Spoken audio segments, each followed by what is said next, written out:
രാജമാണിക്യം തമിഴ്നാട്ടിൽ ജനിച്ചു വളർന്ന ആളാണ്.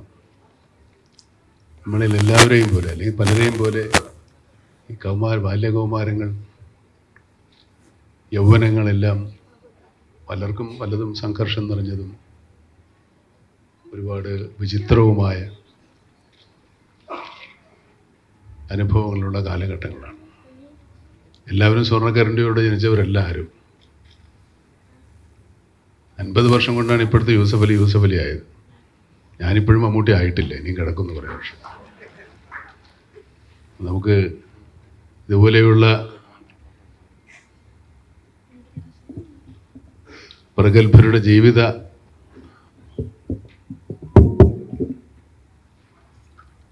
കഥകൾ ഇൻസ്പിറേഷൻ ആകാറുണ്ട്. ഇതൊരു സിനിമാ കഥ പോലെ തോന്നിക്കുന്നുവെന്ന് പറഞ്ഞാൽ അത്ഭുതമില്ല. ഇത്രത്തോളം ടെമ്പോയും ഇമോഷനും സെൻറ്റിമെൻസും ലവും ഫൈറ്റും ഉണ്ടോ എന്ന് പറയുന്നത് കേട്ട് ഫൈറ്റും ഉണ്ടാവും ചിലപ്പോൾ.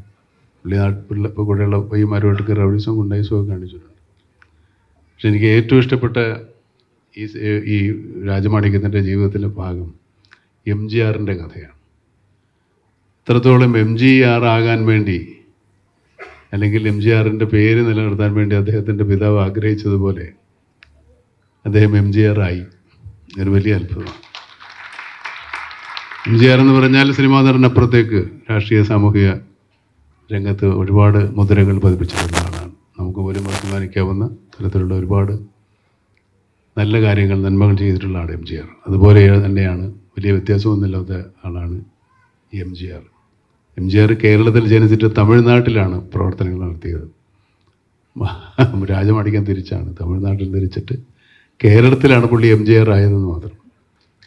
നമുക്കൊരു MGR ഉണ്ട്, അത് രാജമാണിക്യമാണ്. രാജമാണിക്യം സെൻറ്റിമെൻ്റ് എന്ന് പറയുന്ന എൻ്റെ കഥാപാത്രം രാജമാണിക്യമായിട്ട് കാണുമ്പോഴും അങ്ങനെ ഒരു ചെറിയ അടുപ്പം ഞങ്ങൾ തമ്മിലുണ്ട്. പിന്നെ ഈ സാധാരണ സിനിമയിലെ കളക്ടർമാരെല്ലാവരും പറയുന്ന അവരുടെ റോൾ മോഡൽ ജോസഫ് അലക്സ് എന്നാണ്. ജോസഫ് അലക്സ് ഒക്കെ സിനിമയിൽ മാത്രമേ നടക്കുള്ളൂ. ശരിക്കുള്ള ജോസഫ് അലക്സ് ഒന്നും ഒരു യഥാർത്ഥ ജീവിതം നടക്കില്ല എന്നുള്ളത് പല കളക്ടർമാരും പിന്നീട് എന്നോട് പറഞ്ഞിട്ടുണ്ട്. അത് മാത്രമല്ല, ഈ നമ്മുടെ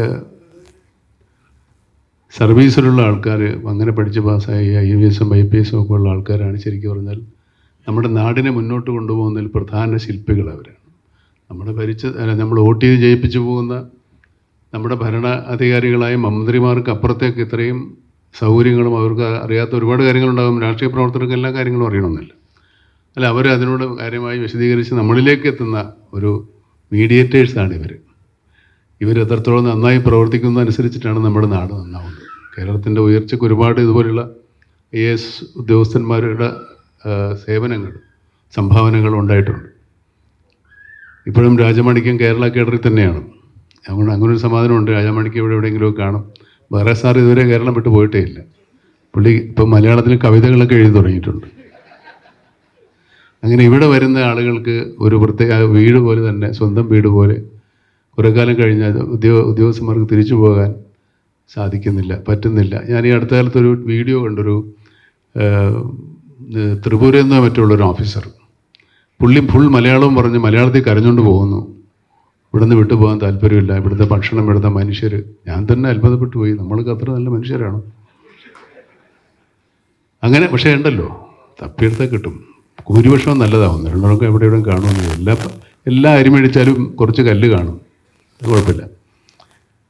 അതുപോലെ ഈ ഉദ്യോഗസ്ഥന്മാർ, ഞാൻ പറഞ്ഞു വന്നതാണ്. എല്ലാവരും ജോസഫ് അലക്സ് അല്ല, പക്ഷേ ചില പേർക്ക് വേറെ ചില രൂപത്തിലുള്ള ജോസഫ് അലക്സ് ആകാം. രാജമാണിക്യത്തെ ഞാൻ അറിയുന്നത് ഇവിടുത്തെ കുളം വൃത്തിയാക്കുന്ന ആളായിട്ടാണ്. തോട്ടിപ്പണിയാണ് പുള്ളി ആദ്യം ഇവിടെ ചെയ്തത്. അപ്പോൾ കളക്ടർ തോട്ടിപ്പണി വൃത്തിയാക്കണം, ഇവൻ ജോസഫ് അലക്സിന് വെല്ലുവല്ലോ എന്ന് വിചാരിച്ച് ഞാനൊന്ന് അന്വേഷിച്ചതാണ്. പിന്നെ ഞങ്ങൾ തമ്മിൽ ഇവിടെ എറണാകുളത്ത് കുടിവെള്ള വിതരണം അങ്ങനെ കുറേ പരിപാടികളുണ്ടായിരുന്നു. രാജമാണിക്യം കളക്ടറായിരുന്നപ്പോൾ ഒരുപാട് പുതിയ കളക്ടർക്ക് ഐഡിയ ആയിട്ട് വരാനുള്ള പരിപാടിയുണ്ട്. ഒരുപാട് കാര്യങ്ങൾ ഞങ്ങൾ സഹകരിച്ച് പ്രവർത്തിച്ചിട്ടുണ്ട്. അങ്ങനെയാണ് ഞാൻ തന്നെ ഇതിന് വരണമെന്ന് അദ്ദേഹത്തിൻ്റെ ആഗ്രഹമുണ്ടായെന്ന് തോന്നുന്നു. ഏതായാലും അനുഭവങ്ങൾ ഇതിപ്പോൾ ജീവിതത്തിൻ്റെ പകുതിയായിട്ടുള്ളൂ.